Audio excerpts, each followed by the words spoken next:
भारतीय red cross society के vice president Avinash Rai Khanna आज पंजाब विश्वविद्यालय पहुंचे। उन्होंने बॉयज़ हॉस्टल में वृक्षारोपण कार्यक्रम में भाग लिया। इस कार्यक्रम की विशेषता यह रही, अविनाश राय खन्ना जी ने आयोजकों से आग्रह किया कि मैं त्रिवेणी ही लगाना चाहता हूं, तो एकाएक इस बात से हॉर्टिकल्चर डिपार्टमेंट में हड़कंप मचा। तभी वहां के वरिष्ठ इंजीनियर अनिल ठाकुर जी ने अविनाश राय खन्ना जी को कहा, आपको अवश्य ही हम त्रिवेणी अभी ला के देते हैं। और इसी प्रकार से वहाँ यह देखा गया, अविनाश राय खन्ना जी ने वृक्षों को लगाने के लिए जो खड्डे खोदे गए थे उसमें कस्सी चलाकर मट्टी भरते हुए भी अपना सहयोग किया। अविनाश राय खन्ना जी ने विद्यार्थियों को संबोधित किया। मैं विशाल जी का बहुत बहुत धन्यवाद करता हूं कि पहले तो उन्होंने 14 तारीख का प्रोग्राम रखा था, लेकिन मैं 14 को यहाँ नहीं था, मैं राजस्थान में था। तो इनको रिक्वेस्ट की कि मैं 15 को आ सकता हूँ। अगर 15 को आप प्रोग्राम कर रहे हैं तो मुझे धन्यवाद करना है आपका कि आपने मेरे टाइम के मुताबिक ये प्रोग्राम एडजस्ट किया है। आपका बहुत बहुत धन्यवाद। दूसरा धन्यवाद दिनेश जी का। 10 साल से मैं इनको रिक्वेस्ट कर रहा हूँ कि दिनेश जी, हॉस्टल का खाना खाए हुए बहुत देर हो गई, कभी आप हॉस्टल में बैठ के खाना तो खिला दो। ये भी बेचारे वकील हैं, अभी तो वकील बन गए, पहले तो विद्यार्थी परिषद में काम करते थे, टालने में बड़े माहिर हैं। आप जस्ट इमेजिन करिए, 10 साल लगातार मैं कहता रहा, सुनते रहे। तो आज इन्होंने कहा कि ठीक है, मैं हॉस्टल में ही खाना खिलाऊंगा। आपका भी दिनेश जी बहुत बहुत धन्यवाद। लेकिन मुझे अब कहने का मौका नहीं रहेगा आपको। तोमर साहब और प्रोफेसर साहब, विनीत जी, डॉक्टर साहब, हमारे जो हमारे हेल्थ मिनिस्टर हैं, उनके ओएसडी हैं सेंटर के, जो हेल्थ मिनिस्टर मंडाविया जी, गीगा जी को आपने सुनी लिया। हमारे साथ प्रोफेसर एससी गुप्ता जी, नवीन जी एक चार्टर्ड अकाउंटेंट हैं, बड़े यहाँ पॉपुलर, और काफ़ी लोग आए हुए हैं हम लोग।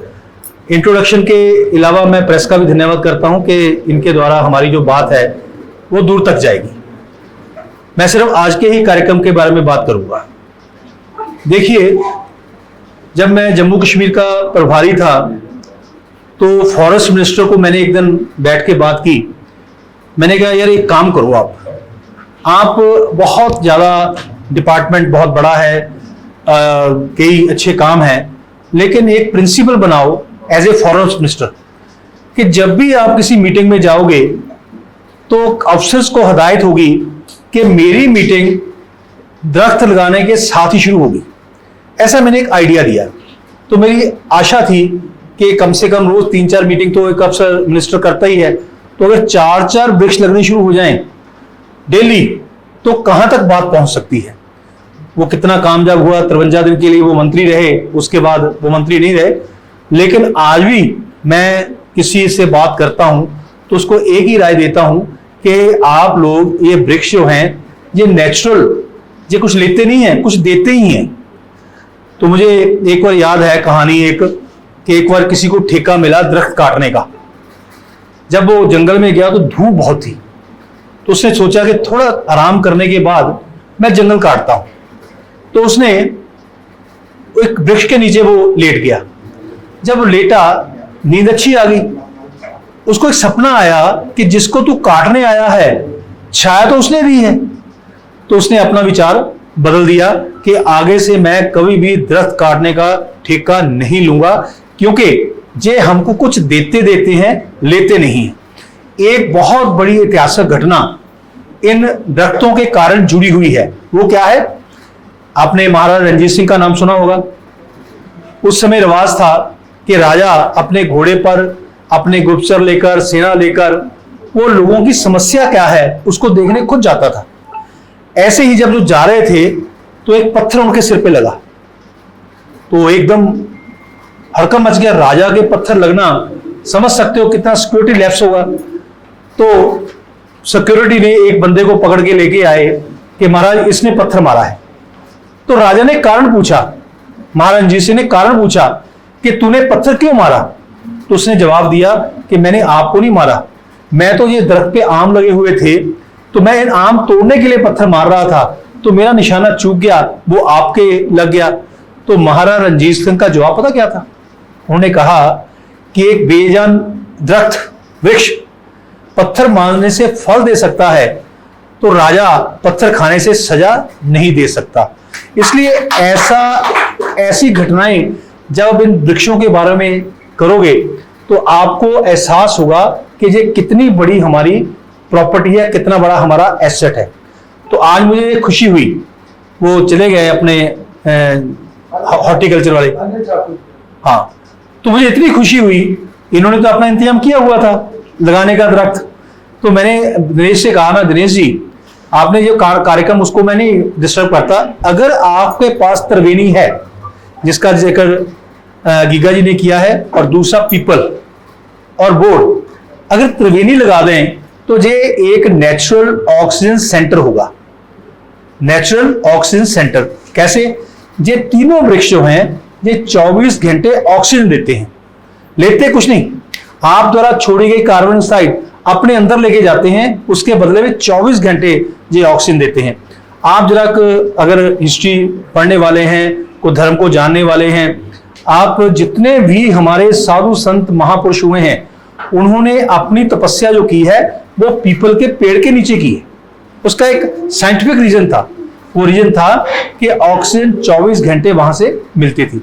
तो मेरा आप सबसे निवेदन है, जितने लोग हम बैठे हैं, बच्चे का बर्थडे हो, अपना बर्थडे हो, कोई एनिवर्सरी हो, तो आप सिर्फ एक पेड़ लगाइए, उस पेड़ को पालने की कोशिश कीजिए।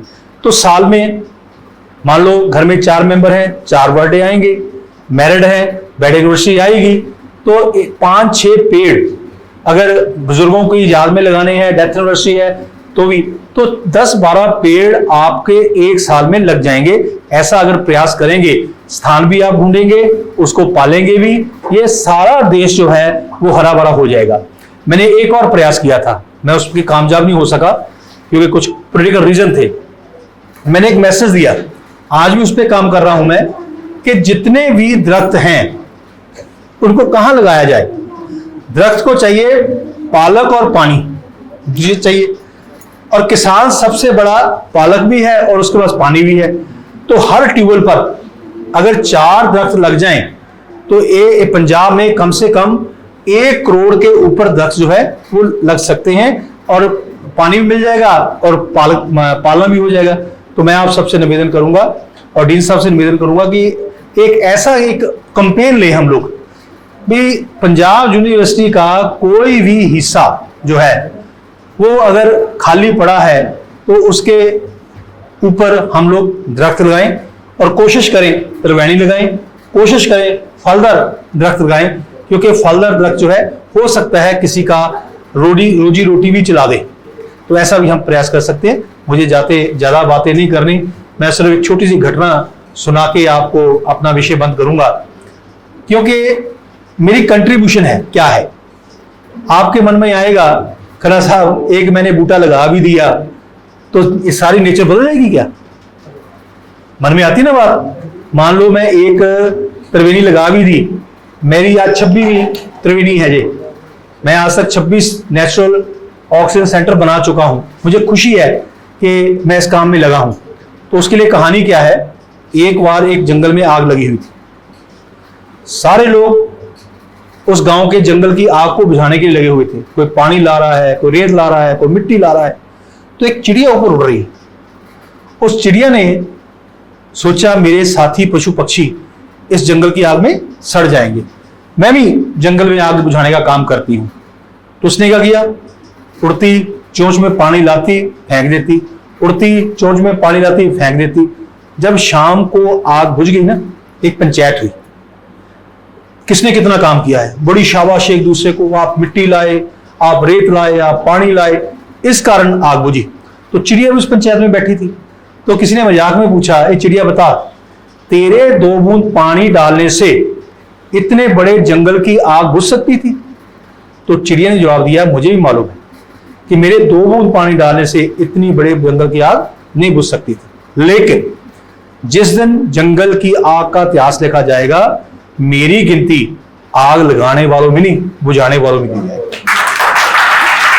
तो हमने वो ऑक्सीजन की जो कमी इस वातावरण में आ गई है, उसको किस ढंग से कम करना है, ऑक्सीजन को कैसे बढ़ाना है, कमी को कम करना है, तो एक पौधा लगाया हुआ, और हो सकता है कि आपको कभी यहाँ मौका मिले लंबा लंबा सांस लेने का योगा करते करते, और एहसास हो कि मेरा ऑक्सीजन लेवल जो है वो बढ़ रहा है।